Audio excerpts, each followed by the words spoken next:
Hey guys, welcome back to my channel. Today is Sunday Sweets, so you guys know we're just going to be getting into the word a little bit and just having a little bit of chat. I'm going to be talking about modern relationships, specifically platonic relationships between girl and girl, boy and boy. I'm not really delving into romantic relationships this time, but if you guys want that video, I'll do it at another time. I've just really been noticing a lot of people talking about haters or talking about people in their lives that they're cutting out and just not feeling any way. I've seen people like with memes of throwing babies in the trash, throwing whole families away, and it really, I don't know, I have a different perspective on this. And not to say that anything is right or anything is wrong, but all of us have a certain set of experiences and things that we've gone through that shape our outlook on life and on the world and how we view our friendships. And I just want to give my perspective on it in case you guys or anybody hasn't quite looked at it this way. This is just another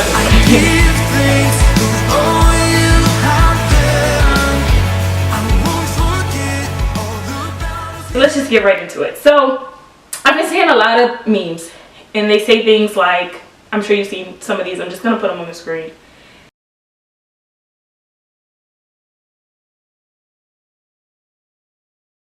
My thought process on this is, I think it's crazy to me that the basis of our existence is human interaction.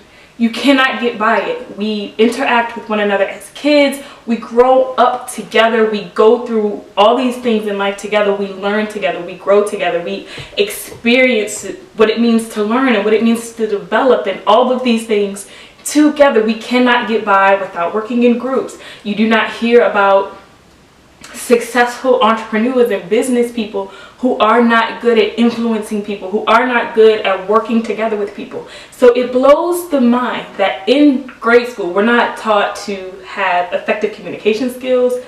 Every one of us is wired in this way where we cannot do it ourselves. And even in the Word of God, it says a lot about friendship. You even have examples of it in the Bible. We have David and Jonathan, we have Ruth and Naomi, we have Jesus and Peter, we have all these things where it's the camaraderie is amazing. So it's not that they don't let each other down, because they're human. So they do things that the other person may not necessarily agree with or like, but they have communication.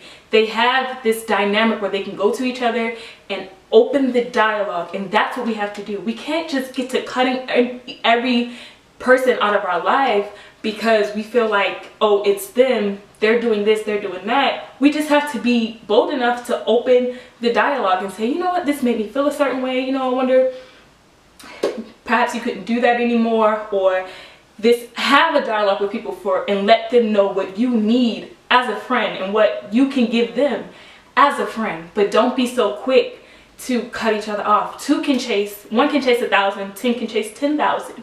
There are so many scriptures about us needing people in our lives. It says, woe to him who is alone when he falls, because he has not one to pick him up. So we carry each other's burdens. We do these things. Our assignments, a lot of times, I would not be able to write half the things I write or do half the things I do had it not been for people close to me who are always encouraging me, who believe sometimes more in my gift than I believe it in myself. And I think that if you are somebody who has absolutely nobody in your life who is indispensable or non-disposable, then your life is bankrupt. We need people. We can't just say, oh, everybody's up on the chopping block. Oh, everybody can get it. Everybody da-da-da-da-da. I'm going through Facebook and I'm cutting folk out and they don't even know. A lot of times we are responding to things because we have been hurt. A lot of times people have cut us deep, and we have to be able to acknowledge that, to say, did this situation take something from me? Did this situation cause me to view everybody in a negative light? Have I put up bricks and bricks and bricks and now nobody can get in, but also I can't get out of this prism that I've put myself in and this expectation that I've put on people, or completely taken expectation off of everybody and everything all together? And we say it's wisdom and we say that, you know, we're just not naive and we've learned from our mistakes, but really we haven't. One of the reasons why we are so guarded is because we feel like everybody has to be everything to us, which I think is just going wrong. Sometimes you just compartmentalize people, and that's okay. I have acting friends. I have people I get with and we just create together and do amazing things and we encourage each other, and they really understand me and get me on a creative level the way maybe my best friend or my husband don't, because they're not creative people, you know what I mean? And then I can go to my husband or my best friend and I can give them the inside of me, you know what I'm saying? I can really spill my heart to them and they won't judge me. They won't spill my business to everyone in the world, because they understand that vulnerability in me and they're privy to it, because we've had opportunities to build that type of relationship and be on that kind of level. When we require all or nothing from everyone all the time, we will almost always end up with the latter. We will end up with nothing, because everybody is not built the same way. Everybody's not wired the way you're wired. If you're someone who loves hard, you feel hard, you're very empathetic, you're a very empathetic person, then you are probably one who naturally just gives. You give out of the abundance of your heart. You're always thinking above and beyond for other people. You're extremely considerate. And maybe somebody comes into your life who just is not wired that way. Doesn't mean they don't love you. It doesn't mean that they don't appreciate you. It doesn't mean they're not taking advantage of you. It just means they love and give in a different capacity. And so maybe you guys have to just have a conversation about what an effective relationship will look like for the two of you, to where the giver doesn't feel used and the receiver, you know, doesn't feel like they're underappreciated because they're not giving in the same way. A lot of times it's just us, and when we put everything on God, we relieve ourselves of any responsibility to the fallout. We can just merely say, it's not about the fact that, you know, we have a bad attitude sometimes. It's not about the fact that sometimes we really don't talk to people the way we should. Not about the fact that so-and-so has been with me when I was in a vulnerable state, when I was the toxic friend. And then now that I'm so great and so wonderful, I'm just cutting everybody out. And that person doesn't stand a chance because maybe they're going through a hard time right now and they can't be to me what they were. And sometimes we just have to love people through the hard seasons. And I don't think everybody should just be so disposable. And I want us to be able to evaluate our circles and our friendships in a way that's not so centered on ourselves. That's not so about what I need at this present moment. Because there's been times where, especially if you've had friends who have been in your life for 10, 12, 15, 20 years, you guys are surely taking turns. There has always been a pull between one or the other. There's always been, maybe you guys were both good at one time, or maybe one person kind of fell off and the other person really had to pull you along, and then vice versa, or things like that. But I don't feel like we should be so quick to throw those types of relationships away because at the present moment they may not be to us what we think that they should be, because it doesn't mean that that friendship is not valuable and hasn't taken up proper space in your life. Ourselves, and we're saying, oh no, this is wisdom, this is me not being naive, this is just the reality of the situation, and all of these different words. But really, we're allowing people to take from us until we don't have anything left. And then until we start creating ways to justify why we are the way we are, why we believe the things that we believe. And I'm definitely not trying to make it seem like I've not been there or I don't understand this plight, because I absolutely do. I have been hurt in a way that I'm like, nobody is getting in. I'm not opening myself up to anybody. I will never be hurt again. I will never go down that road. And what we're doing is essentially the same thing. We're just changing the language and we're putting it on God. And we're saying God is ripping people from me. And we're saying God is wanting me to be alone in this hour and in this time. But that really did not happen often in the Word of God. It really only happened when God was trying to birth a certain assignment out of someone. Usually it was like a prophet, or God was trying to get someone to write a book or to give a word or something like that. But if that's not the case, you're just living your day-to-day life and people are just going from you, or your relationships are in shambles, then we have to look internally at situations. We have to start to look internally at situations like that and not allow what we've gone through to change us, to shape us. Like, if you love hard, love hard. Know who is who in your life. You know, take inventory of who's around you, But go ahead and love the way that you love. Go ahead and speak the way that you speak. Go ahead and do the things that you do, as long as they're not detrimental to your relationships or to your life, and something that honestly does need to change or alter if you want to keep people in your life, if you want to keep healthy relationships and maintain things. But don't allow people to back you in a corner and to say, oh, I'm not going to be that person anymore. I'm not going to love that way anymore. I'm not going to do that anymore, because that's who you are. And there is no shame in being that way. And I love people, when I meet people who are just so like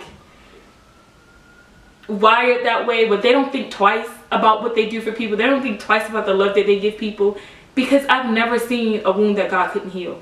If by some chance you do get hurt, if by some chance somebody does let you down, God is a healer. Always. And then you have wisdom to know the next time, not fear, not judgment, not putting up a wall, but you have wisdom into how you handle things, into how you're able to navigate different areas of your life and different people, and to know where they stand and exactly what you can say to them and how far you can go in that relationship with that person or with people like that person.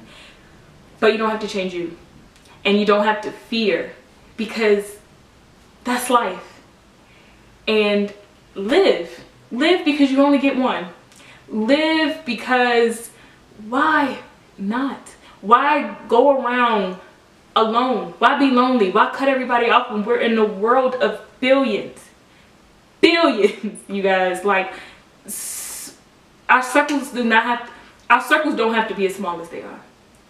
There are so many people out here, and if we would just put ourselves out there, we would just continue to meet and to love and to just do, we would get so much more in return, and our lives would be so filled. I think that if we're just able to look at things in a different perspective, if we really understood that we are in this thing together, if we consider everything that is happening in this world, it's so much bigger than us, it's so much bigger than our petty quarrels, it's so much bigger than my four and no more. It is about, especially if we came to be people of God, if we came to be people of faith, there's so much we've been instructed to do. We're supposed to be fulfilling the Great Commission. We're supposed to be going out and actually making change and impact, and we cannot do that riding solo. If we are always at odds and ends with every single person we meet, and it's one thing, I'm not talking about when people just naturally